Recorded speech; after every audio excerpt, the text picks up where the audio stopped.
Hey everyone, Anthony Fantano here, internet's busiest music nerd. I hope you're doing well during these very trying and insane times. Interesting video topic here. What makes for a bad review? What is a bad review? Part of what inspired me and also Austin to embark on this video topic is the recent Let's Argue video that we did where we fielded questions or responses from you guys about what in your opinion is my worst review and why.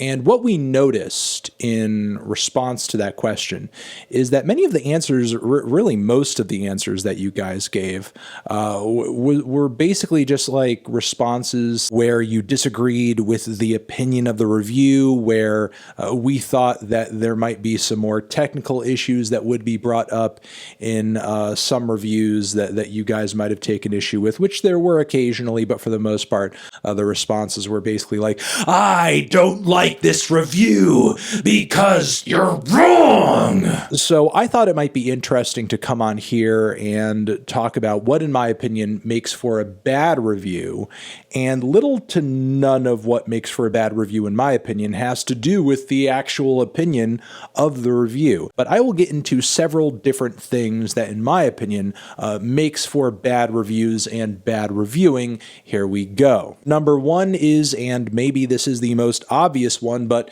misinformation. Like you are blatantly saying numerous things about this album that are factually and objectively wrong. You're saying instruments wrong, you're not saying the right track orientation or list, you have the artist names wrong, you don't know what the genres are that are going into the record. The things that make reading or consuming the review and coming away with anything from it really difficult because you've essentially just confused the consumer of the review. You haven't informed them of anything. In fact, they've come away from your review dumber than they were before they read the review if they didn't know the info you were giving to them was inaccurate. So above all else, you should try to avoid this. I myself have, said an artist is from the wrong place. I've said here and there certain things are certain subgenres that they may not be or might just be leaning on in a very faint way.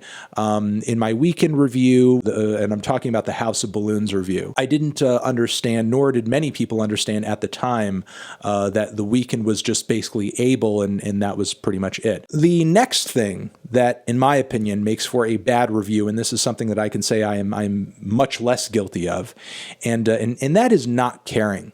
That is apathy.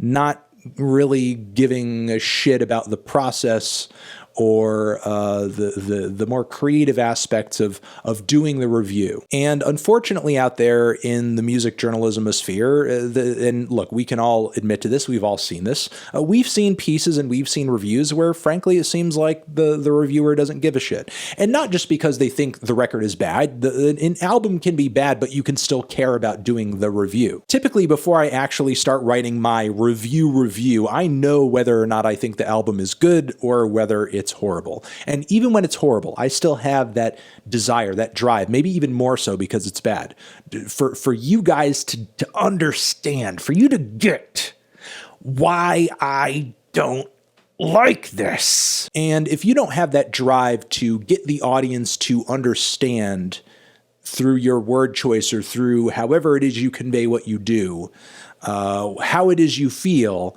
then I think you're going to be in for a bad or at least a very mediocre review. If I don't have passion or curiosity about a certain artist or a record, I will often couch my thoughts on that record into like a why you know review or something like that, or I'll just sidestep it, or I'll talk about something else that, I feel a bit more interested in. And the third element that I think can make for a bad review, and I do suffer from this, maybe more than the other two, is when stones in a review no matter how much information you had at the time or how passionate you are left unturned, or when you leave a review finished, still maybe having a lot to say after the fact. And while this one maybe does affect me the most out of the three, I will say it is going to happen to an extent no matter what album you're talking about. You can't talk about every damn thing having to do with the record, every second of every song throughout the entire album, because you want the review to be compact to the point where people can actually consume the damn thing. But still, if you do leave too many stones unturned in a review, it can ruin the review, and it can leave the audience feeling as if the review was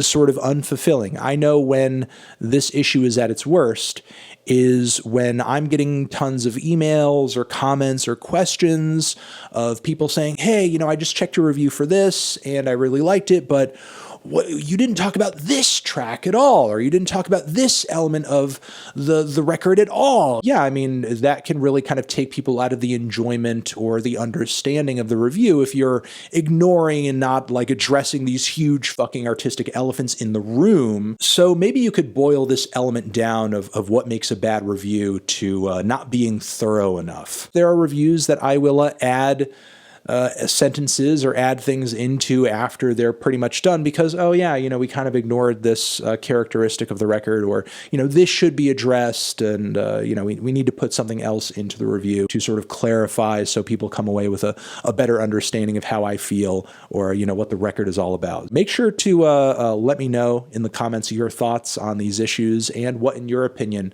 also makes for a bad review, because surely these three things are not simply it. But once more, in my opinion, these are maybe the three most key things. Be thorough, be passionate, be accurate.